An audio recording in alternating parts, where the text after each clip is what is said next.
আসসালামু আলাইকুম। আশা করি সবাই অনেক ভালো আছেন। আমাদের চ্যানেল কুক ভ্লগসের আজকের পর্বে সবাইকে স্বাগত জানাচ্ছি।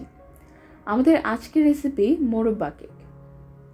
আমাদের বাড়িতে প্রায় সময় এই মোরব্বা কেকটি তৈরি করা হয়, আর আমাদের ফ্যামিলির সবাই খুব পছন্দ করে এই কেকটি। কেকটা বাড়িতে যা আছে তা দিয়ে খুব সহজেই তৈরি করা যায়। তৈরি করতে কোনো বিটারেরও প্রয়োজন নেই। তাই আমার মনে হয় নতুনদের জন্য খুবই সহজ একটা কেক, আর আমিও খুব ইন ডিটেইলে বোঝানোর চেষ্টা করেছি। আশা করি আপনাদের ভালো লাগবে। চলুন আমরা মূল রেসিপিতে চলে যাই। প্রথমে একটা মিক্সিং বোলে নিয়ে নিচ্ছি 2টো ডিম। ডিমটা রুম টেম্পারেচারে থাকলে ভালো হয়, তাহলে চিনিটা গলতে একটু কম সময় লাগবে, আর না হলেও খুব একটা সমস্যা নেই। এর মধ্যে দিয়ে দিয়েছি 1 কাপ পরিমাণ চিনি আর কয়েক ফোঁটা ভ্যানিলা এসেন্স। চিনিটা আপনারা যে যেরকম মিষ্টি খান সেই অনুযায়ী বাড়িয়ে কমিয়ে নিতে পারবেন। আর ভ্যানিলা এসেন্সটা যদি আপনাদের কাছে না থাকে তাহলে লেবুর খোসা অথবা এলাচের গুঁড়া দিতে পারেন। তবে কিছু না কিছু দিতেই হবে, কারণ ডিমের একটা গন্ধ থাকে যেটা অনেকেরই পছন্দ না। সেটা দূর করার জন্য আমাদের কোনো না কোনো ফ্লেভার অ্যাড করতেই হবে। চিনিটা গলার আগ পর্যন্ত ভালোভাবে এটা বিট করতে হবে। যখন দেখবেন যে কালারটা একটু চেঞ্জ হয়ে আসবে আর চিনিটা গলে যাবে, তখন এর মধ্যে দিয়ে দিয়েছি 1/2 কাপ পরিমাণ রেগুলার রান্নার তেল, আর সেটা মেশাতে মেশাতে দিয়ে দিচ্ছি 1/2 কাপ পরিমাণ লিকুইড দুধ। সব কিছু একসাথে ভালো মতো মিশিয়ে নিয়েছি। এবার একটা চালনির মধ্যে দিয়ে দিচ্ছি 1.5 কাপ পরিমাণ ময়দা। এর মধ্যে দিয়ে দিচ্ছি 1.5 চা চামচ পরিমাণ বেকিং পাউডার। যত কাপ ময়দা তত চা চামচ বেকিং পাউডার দিতে হবে, আর চেষ্টা করবেন একটু ভালো ব্র্যান্ডের বেকিং পাউডার নিতে। বেকিং পাউডারটা ভালো না হলে কেকটাও কিন্তু ভালো হবে না। দিয়ে দিয়েছি 1/2 চা চামচ পরিমাণ বেকিং সোডা। এটা না থাকলে না দিলেও চলে, তবে দিলে কেকটা আরেকটু বেশি সফট হয় আর একটু বেশি ভালো হয়। 2 চা চামচ পাউডার মিল্ক দিয়ে দিয়েছি একটু ভালো টেস্টের জন্য। সব কিছু একসাথে চেলে নিয়েছি যেন কোনো লাম্পস অবশিষ্ট না থাকে, সেই কারণে। এতে করে দেখবেন যে কেকের ব্যাটারটা অনেক স্মুথ হবে।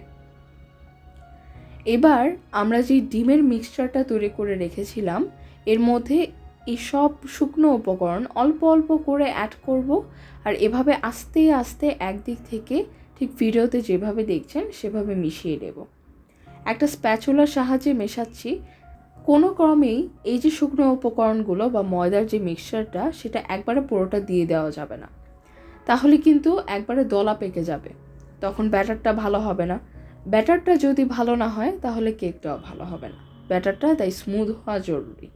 তাই আমরা অল্প অল্প করে শুকনো উপকরণগুলো দিব, আর এভাবে আস্তে আস্তে মিশিয়ে নেব। সময় বাঁচানোর জন্য আমরা হ্যান্ড উইক্স নিয়ে নিয়েছি। আপনি যদি নতুন হয়ে থাকেন তাহলে আমি রেকমেন্ড করব হ্যান্ড উইক্সটা না নেওয়ার জন্য। কোনো ফ্ল্যাট চামচ বা স্প্যাচুলা দিয়ে মেশাতে পারলেই ভালো। আমরা যেহেতু প্রায় সময় কেকটা তৈরি করি তাই আমাদের খুব একটা সমস্যা হয় না, এই কারণে আমরা হ্যান্ড উইক্সটা দিয়ে মেশাচ্ছি। এরকম স্মুথ একটা ঘন ব্যাটারে পরিণত হবে। ফ্রুট কেক বা মোরব্বা কেকের ব্যাটারটা একটু ঘনই হয়। আপনারা ভিডিওতে দেখে নিশ্চয়ই বুঝতে পারছেন কীরকম হবে ব্যাটারটা। প্রয়োজন হলে আপনারা কিছুটা পানিও অ্যাড করতে পারবেন। এখন কিছু শুকনো ফল নিয়ে নিয়েছি। মোরব্বাটা আমরা একটু বেশি নিয়েছি যেহেতু এটা মেন উপাদান। সেই সাথে কিছু বাদাম কুচি করে নিয়েছি, আর নিয়েছি কিছু চেরি। আপনাদের কাছে অন্য কিছু না থাকলে শুধুমাত্র মোরব্বা দিয়েও কেকটা বানাতে পারবেন, যেহেতু কেকটার নামই মোরব্বা কেক। এখন এই ফলগুলোর মধ্যে অল্প একটু ময়দা দিয়ে গড়িয়ে নিলাম, আর সেটা এখন এই ব্যাটারের মধ্যে দিয়ে দিচ্ছি, আর আলতো হাতে মিশিয়ে নিতে হবে। ড্রাই ফ্রুটসের সাথে অবশ্যই ময়দাটা অ্যাড করতে হবে, না হলে কিন্তু যখন আপনারা কেকটা বেক করবেন তখন দেখবেন যে কেকের নিচে সব কিছু চলে গেছে, বা সব ড্রাই ফ্রুটসগুলো কেকের নিচে চলে যাবে। সেটা অ্যাভয়েড করার জন্যই আমাদের এই ড্রাই ফ্রুটসটা ময়দা দিয়ে কোট করে নিতে হবে। এখন আমরা মোল্ডটা রেডি করে নিচ্ছি। মোল্ডের মধ্যে আমরা একটু তেল দিয়ে এভাবে পুরো মোল্ডটা ব্রাশ করে নেব তেলটা দিয়ে। এর মধ্যে অল্প একটু ময়দা দিয়ে পুরো মোল্ডটা ময়দা দিয়ে কোট করে ফেলতে হবে। এক্সট্রা ময়দাটা ঝেড়ে ফেলে দেব। এর মধ্যে এবার কেকের ব্যাটারটা দিয়ে দিচ্ছি। এইভাবে যদি আপনারা মোল্ডটা রেডি করে নেন তাহলে এক্সট্রা কাগজ বা কোনো কিছু দেওয়ার প্রয়োজন হবে না। খুব ইজিলি আমরা কেকটা মোল্ড থেকে বের করতে পারবো বা আনমোল্ড করতে পারবো।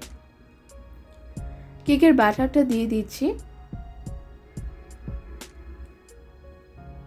ব্যাটারটা দেয়া হয়ে গেলে মোল্ডটা ধরে একটু ট্যাপ করে দেব, এতে করে ভেতরে কোনো এয়ার বাবলস থাকলে সেটা চলে যাবে। আর এর কারণেই কিন্তু কেকের ভেতরে কোনো গর্ত থাকবে না বা ফাঁপা জায়গা থাকবে না। এখন ওপরে কিছু ড্রাই ফ্রুটস দিয়ে সাজিয়ে দিচ্ছি। মূলত ভেতরে যা দিয়েছিলাম তাই দিয়েছি। এটা জাস্ট দেখার সৌন্দর্যের জন্য, আপনারা চাইলে এটা স্কিপ করতে পারবেন। এবার কেকটা বেক করতে হবে। আমরা আজকে ওভেনে বেক করেছি 180 ডিগ্রি সেন্টিগ্রেডে 30 মিনিটের জন্য ওভেনে বেক করতে হবে ওপর নিচ তাপমাত্রায়। আপনারা 20 মিনিটের পর থেকে একটা ছুরি বা কাঠির সাহায্যে কেকের ভেতরে ঢুকিয়ে দেখবেন যে সেটা ক্লিন আসে কিনা। যদি ক্লিন আসে তাহলে বুঝবেন যে কেকটা বেক করা হয়ে গেছে। কেকটা বেক করার আগে আমরা 10 মিনিটের জন্য ওভেনটা প্রিহিট করে নিয়েছিলাম একই তাপমাত্রায়। আমাদের কেকটা বেক করা হয়ে গেছে খুব সুন্দরভাবে। আপনারা চাইলে এটা চুলাতেও বেক করতে পারবেন।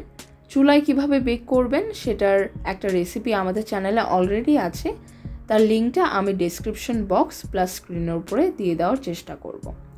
চুলায় করলে সাধারণত 40 থেকে 50 মিনিটের মতো টাইম লাগে। কেকটা আমরা আনমোল্ড করে নিয়েছি, দেখতেই পাচ্ছেন মাশাআল্লাহ খুবই সুন্দর হয়েছে। আর ওপর দিকটা দেখতেই পাচ্ছেন যে একটু ব্রাউনিশ কালার হবে আর একটু ফাটল ধরবে। এটাই এরকম মোরব্বা কেক বা ফ্রুট কেকের বৈশিষ্ট্য। আর ভেতরটাও যথেষ্ট সফট, সেটা তো দেখাই যাচ্ছে। কেকটার সাথে মোরব্বা সহ আরও অন্যান্য উপাদান থাকার জন্য খেতে কিন্তু খুবই মজার হয়। আর খুব ফ্রেশ একটা ভাব আছে এই কেকটার মধ্যে। বাড়িতে একবার হলেও এটা ট্রাই করে দেখবেন, ইনশাল্লাহ ছোট বড় সবাই অনেক পছন্দ করবে। এই কেকটা দিয়েই আমরা নেক্সট ভিডিওতে ইনশাল্লাহ খুবই মজার একটা ডেজার্ট তৈরি করে দেখাবো। সেটা মিস না করতে চাইলে অবশ্যই আমাদের চ্যানেলটা সাবস্ক্রাইব করে রাখতে হবে।